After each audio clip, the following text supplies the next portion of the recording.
the noise level needs to be loudest when they enter the huddle. And then can you do that? Hey, can we do that collectively for 120? No, I don't need it. I just need it for half the snaps in the game, right? So say 65 snaps. Sean Payton, he wants the noise also when the Bills are in the huddle, not necessarily at the line. In the huddle, they disrupt the offense, but at the line, maybe not as much because his defense might need to communicate. Anyway, Bills and Broncos, it's a Football Friday, brought to you by Salino Law Car Crash. Call Salino, call the 8s. And by Crosby's Pizza and Subs. Crosby's Hometown Fuel, game day ready since 1922. We're going to go out to Denver and chat with Darren McKee on the Denver Broncos. He'll give us the lowdown. He also used to spend some time here on Sabres broadcast, radio stations in the area, this station as well. Darren, good morning. It's Jeremy and Joe. Thanks for taking some time today. Jeremy and Joe, what's going on? Yeah, I used to live on Mariner Street in Allentown before there was a Josh Allen. There was still an Allentown. Yeah. So loved it. Had a great time there, man. But I look upon the Rockies. We're ready for the Buffalo Bills. All right. Hey, boys, let's go. How ready, Darren? From what I'm reading in Denver, I feel like I read a piece in the Denver Gazette, I believe, that the Broncos offense was booed off the field in the game that clinched the 1 seed, and there just might be a certain level of concern, or maybe is there infighting about the level of concern on the Denver offense? How good is it? Well, you had a coach who went 14-3, won the number 1 seed, and afterwards he came up and he was snapping at a reporter for making snide comments. Sean Payton is only happy when he's miserable, and there's been a lot of times this offense has made him very happy, if you see where I'm going there. Yeah. And it's been a cause of concern.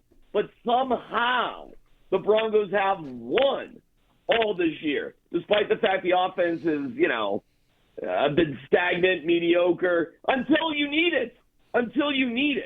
And I think that's, a trait they share in common with the Bills. How much of that is Knicks? Are they having a lot of trouble running the ball? Because some of the numbers, especially for Harvey lately, don't look all that pretty.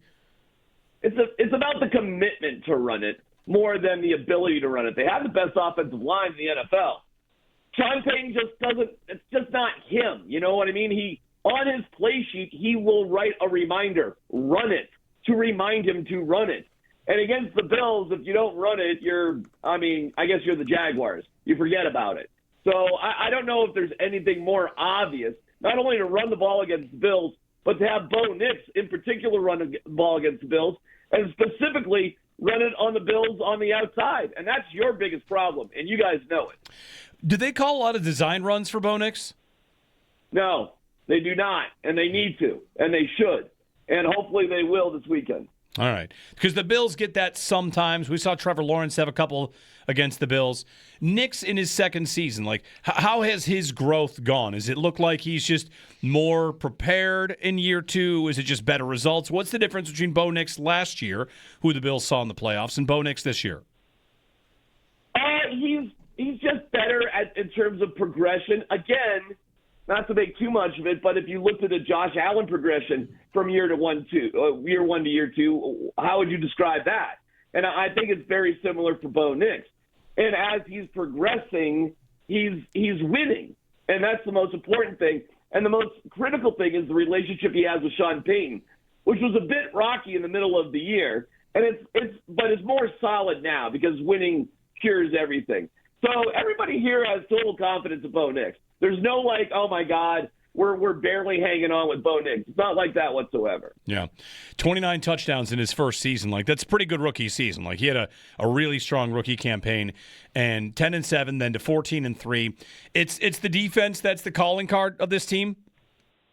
Yeah, for sure. No doubt about it. But it's a weird defense because they lead the league in sacks, but they have some of the fewest takeaways in the league, which is odd. So that's been a big problem. Huge point of emphasis is to take the ball away. So the Broncos are a dangerous team because they are winning games without winning giveaway takeaway, which is a little bizarre. But the year they won the Super Bowl back in 2015, they were -4 in giveaway takeaway during the regular season, but +5 in the postseason. So, again, that is going to be a gargantuan factor in this game. Absolutely huge. What do you see as the biggest differences in the defense from last year to this year? They were a good defense going into the playoffs, and the Bills eventually started to run away with that. But this year, their rankings are higher in a lot of categories. So, what really has changed, I guess, from last year to this year on that side of the ball? Well, they got two great free agents, Talanoa Hufanga and Dre Greenlaw. Although Greenlaw should be back for this game, has been a little bit iffy, but Hufanga's been unbelievable.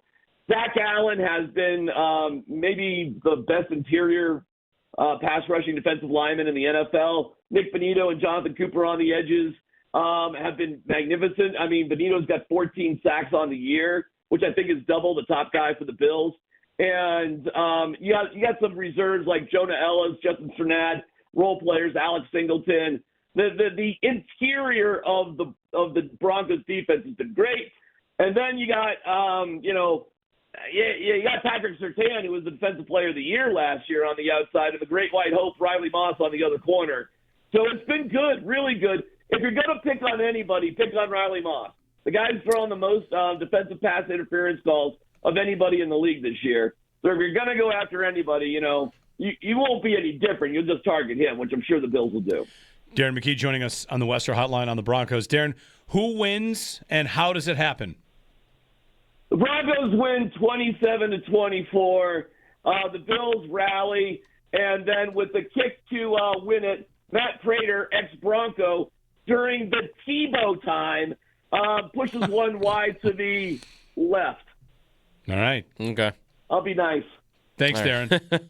Enjoy the game. All right, boys. What would surprise you more, the Bills giving up 27 or scoring 24? Giving up 27. I would agree. Yeah, giving up 27. I think the way this defense has been playing lately, that I would expect more than that from them. Better play. 27 would be, how would they do it?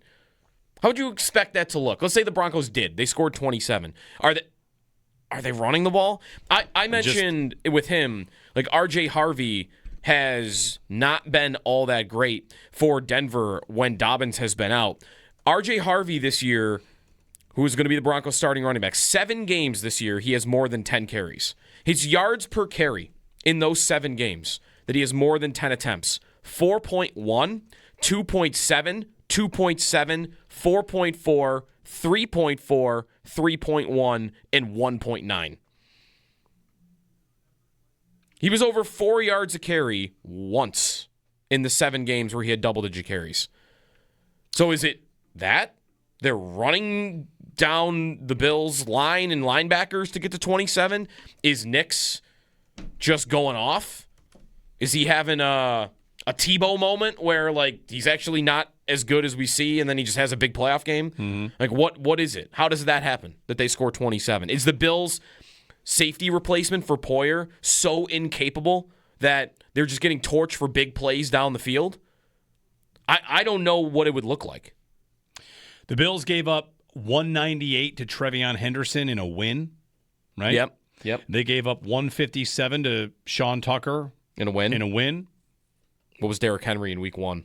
Derrick Henry, they gave up a lot, I think. 160 to Derrick Henry in a win.